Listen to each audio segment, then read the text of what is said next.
ಓಂ ಗುರುಭ್ಯೋ ನಮಃ ಅರ್ಕಮಹಾಗಣಾಧಿಪತಿಯೇ ನಮಃ ಆತ್ಮಗುರುವೇ ನಮಃ ಭದ್ರಕಾಳಿ ನಮೋ ನಿತ್ಯಂ ಸರಸ್ವತಿ ನಮೋ ನಮಃ ವೇದ ವೇದಂಗ ವೇದಾಂತ ವಿದ್ಯಾಸ್ಥಾನ ಬೇವಚ. ಎಲ್ಲ ಜ್ಯೋತಿಷ್ಯ ಅಭಿಮಾನಿಗಳಿಗೆ ಈ ದಿನದ ಪ್ರಣಾಮಗಳು.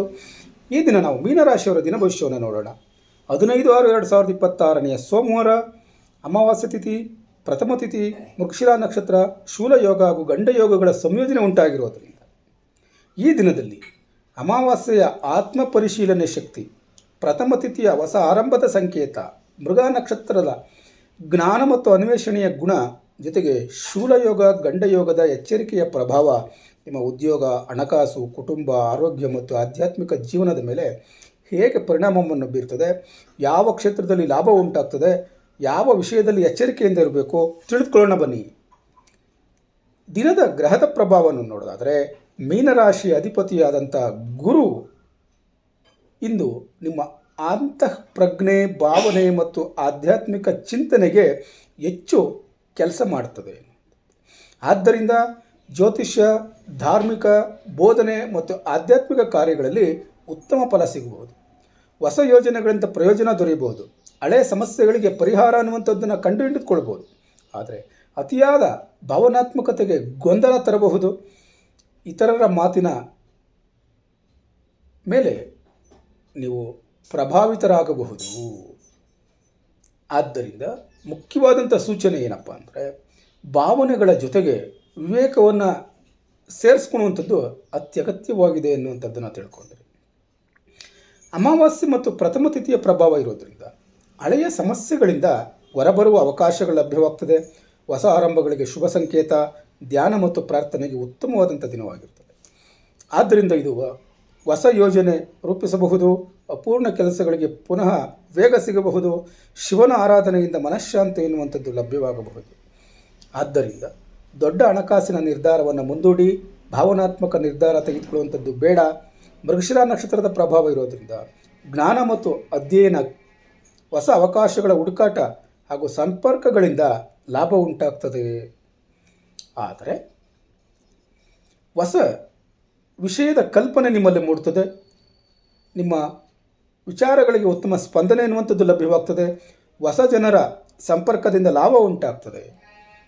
ಆದರೆ ಮನಸ್ಸು ಒಂದೇ ವಿಷಯದಲ್ಲಿ ಸ್ಥಿರವಾಗದೇ ಇರಬಹುದು, ಚಂಚಲವಾಗಬಹುದು. ಶೂಲಯೋಗದ ಪ್ರಭಾವ ಇರೋದರಿಂದ ಮಾತಿನ ಕಲಹ, ಸಣ್ಣ ಅಡೆತಡೆಗಳು, ಪ್ರಯಾಣದಲ್ಲಿ ತೊಂದರೆ ಅನ್ನುವಂಥದ್ದನ್ನು ಕಾಣ್ತೀರಿ. ಆದರೆ ಜಾಗ್ರತೆ ಇರಬೇಕಾದಂಥ ವಿಚಾರಗಳು ಏನು ಅಂತ ನೋಡೋದಾದರೆ, ಮಾತಿನಲ್ಲಿ ಮೃದುತ್ವತೆ ಇರ್ತದೆ. ವಾಹನ ಚಾಲನೆಯಲ್ಲಿ ಎಚ್ಚರಿಕೆ ಇರಲಿ. ದಾಖಲೆಗಳನ್ನು ಸೂಕ್ತವಾಗಿ ಪರಿಶೀಲನೆ ಮಾಡಿ. ಗಂಡಯೋಗದ ಪ್ರಭಾವ ಇರೋದರಿಂದ ಕಾರ್ಯಗಳಲ್ಲಿ ವಿಳಂಬ, ಮಿಸ್ಅಂಡರ್ಸ್ಟ್ಯಾಂಡಿಂಗ್ ಮಾಡ್ಕೊಳ್ಳುವಂಥದ್ದು, ಮನಸ್ಸಿನ ಒತ್ತಡ ಹೆಚ್ಚು ಮಾಡಿಕೊಳ್ಳುವಂಥದ್ದು ಉಂಟಾಗ್ತದೆ. ಆದರೆ ತಾಳ್ಮೆಯಿಂದ ಪರಿಶೀಲನೆ ಮಾಡುವಂಥದ್ದು ಸಮಸ್ಯೆಯನ್ನು ಪರಿಹರಿಸಬಹುದು ಅನ್ನುವಂಥದ್ದನ್ನು ತಿಳ್ಕೊಂಡು. ಉದ್ಯೋಗ ಕ್ಷೇತ್ರದಲ್ಲಿ ಮಿಶ್ರ ಫಲ ದೊರೀತದೆ. ಆದರೂ ಸ್ವಲ್ಪ ಅನುಕೂಲಕರವಾದಂಥ ದಿನ ಇದಾಗಿರ್ತದೆ.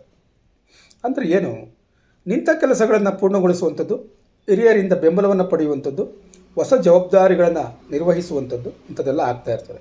ಆದರೆ ಭಾವನೆ ಆಧಾರಿತವಾದಂಥ ನಿರ್ಧಾರವನ್ನು ತೆಗೆದುಕೊಳ್ಳುವಂಥದ್ದು ಬೇಡ. ಸಹೋದ್ಯೋಗಿಗಳೊಂದಿಗೆ ವಾದ ವಿವಾದವನ್ನು ಮಾಡುವಂಥದ್ದು ಬೇಡ. ವೃತ್ತಿ ಆಧಾರದಿಂದ ದಿನಭವಿಷ್ಯವನ್ನು ಹೇಳೋದಾದರೆ, ಶಿಕ್ಷಕರಿಗೆ, ಜ್ಯೋತಿಷ್ಯರಿಗೆ, ಆಧ್ಯಾತ್ಮಿಕ ಮಾರ್ಗದರ್ಶಕರಿಗೆ ಅತ್ಯುತ್ತಮ ಸ್ಪಂದನೆ ದೊರೆಯುತ್ತದೆ. ನಿಮ್ಮ ತರಗತಿಗಳಿಗೆ ಉತ್ತಮ ಫಲ ಅನ್ನುವಂಥದ್ದು ಲಭ್ಯವಾಗ್ತದೆ. ಜನರ ವಿಶ್ವಾಸ ಹೆಚ್ಚಾಗ್ತದೆ. ಆನ್ಲೈನ್ ತರಗತಿ ಮಾಡೋದಾದರೆ, ಆನ್ಲೈನ್ ಕ್ಷೇತ್ರದಲ್ಲಿ ಏನಾದರೂ ಸೇವೆಗಳನ್ನು ಮಾಡೋದಾದರೆ ಅತ್ಯುತ್ತಮ ಫಲ ಅನ್ನುವಂಥದ್ದು ಇರ್ತದೆ. ಕಲೆ ಅಥವಾ ಸಲಹಾ ಕ್ಷೇತ್ರದಲ್ಲಿರುವಂಥವ್ರಿಗೆ ಹೊಸ ಅವಕಾಶಗಳು ಲಭ್ಯವಾಗ್ತದೆ. ಗೌರವ ಅನ್ನುವಂಥದ್ದು ಹೆಚ್ಚಾಗ್ತದೆ. ವ್ಯವಹಾರದಲ್ಲಿ ವಿವೇಕ ಮತ್ತು ಸಂಪರ್ಕದಿಂದ ಲಾಭ ಉಂಟಾಗ್ತದೆ. ನೀವು ಈ ದಿನ ಯಾವ ಕ್ಷೇತ್ರದವ್ರಿಗೆ ಲಾಭ ಉಂಟಾಗ್ತದೆ ಅನ್ನುವಂಥದ್ದನ್ನು ನೋಡೋದಾದರೆ, ಸಲಹೆ ಕ್ಷೇತ್ರದಲ್ಲಿರುವಂಥವ್ರಿಗೆ, ಶಿಕ್ಷಣ ಕ್ಷೇತ್ರದಲ್ಲಿರುವಂಥವ್ರಿಗೆ, ತರಬೇತಿ ಕ್ಷೇತ್ರದಲ್ಲಿರುವಂಥವ್ರಿಗೆ, ಆಧ್ಯಾತ್ಮಿಕ ಸೇವೆ ಮಾಡುವಂಥವ್ರಿಗೆ, ಆನ್ಲೈನ್ ವ್ಯವಹಾರ ಮಾಡುವಂಥವ್ರಿಗೆ ಅನುಕೂಲಕರವಾದಂಥ ಪರಿಣಾಮ ಇರ್ತದೆ ಎನ್ನುವಂಥದ್ದನ್ನು ತಿಳ್ಕೊಳ್ತೀವಿ. ಹಣಕಾಸಿನ ವಿಚಾರದಲ್ಲಿ ಧನ ಲಾಭದ ಸೂಚನೆ ಎನ್ನುವಂಥದ್ದಿದೆ. ಆದರೆ ಸ್ವಲ್ಪ ಅಡೆತಡೆಗಳು ಬರ್ತದೆ. ಸ್ವಲ್ಪ ನಿಧಾನವಾಗಿ ಲಾಭ ಆಗ್ತದೆ. ಅಪಾಯಕಾರಿ ಹೂಡಿಕೆ ಅನ್ನುವಂಥದ್ದನ್ನು ಮಾಡೋದು ಬೇಡ.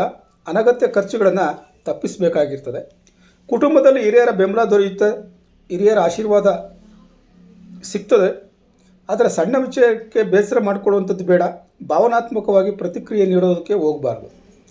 ಆರೋಗ್ಯದಲ್ಲಿ ನಿದ್ರೆಯಲ್ಲಿ ವ್ಯತ್ಯಾಸ ಉಂಟಾಗ್ತದೆ, ಕಾಲುಗಳಲ್ಲಿ ನೋವು ಬಾಧಿಸ್ತದೆ, ಮಾನಸಿಕ ದಣು ಉಂಟಾಗ್ತದೆ. ಧ್ಯಾನ, ಪ್ರಾಣಾಯಾಮ ಮತ್ತು ವಿಶ್ರಾಂತಿಗೆ ಉತ್ತಮ ಫಲ ಅನ್ನುವಂಥದ್ದು ನೀಡ್ತದೆ ಎನ್ನುವಂಥದ್ದನ್ನು ತಿಳ್ಕೊಂಡು ಪರಿಹಾರಕ್ಕೋಸ್ಕರ ಸುಬ್ರಹ್ಮಣ್ಯ ಸ್ವಾಮಿಯ ಪ್ರಾರ್ಥನೆಯನ್ನು ಮಾಡಿ ಕೊನೆಗೊಂದು ಕಿವಿ ಮಾತು: ವಿವೇಕ, ತಾಳ್ಮೆ ಮತ್ತು ಆಧ್ಯಾತ್ಮಿಕ ಚಿಂತನೆಗಳಿಂದ ನಡೆದುಕೊಂಡರೆ ಸವಾಲುಗಳ ನಡುವೆಯೂ ನೆಮ್ಮದಿ ಮತ್ತು ಪ್ರಗತಿಯನ್ನು ದೊರೆಯುವಂಥ ದಿನ ಇದಾಗಿರ್ತದೆ ಅನ್ನುವಂಥದ್ದನ್ನು ತಿಳ್ಕೊಂಡು ಆತ್ಮೀಯರೇ, ಈ ದಿನಭವಿಷ್ಯ ನಿಮಗೆ ಉಪಯೋಗವಾಗಿದ್ದರೆ ತಪ್ಪದ ಚಾನಲನ್ನು ಸಬ್ಸ್ಕ್ರೈಬ್ ಮಾಡ್ಕೊಳ್ಳಿ. ನಾಳೆಯ ದಿನಭವಿಷ್ಯಕ್ಕಾಗಿ ಮತ್ತೆ ಭೇಟಿಯಾಗೋಣ. ಲೈಕ್ ಮಾಡಿ, ಶೇರ್ ಮಾಡಿ. ಧನ್ಯವಾದಗಳು.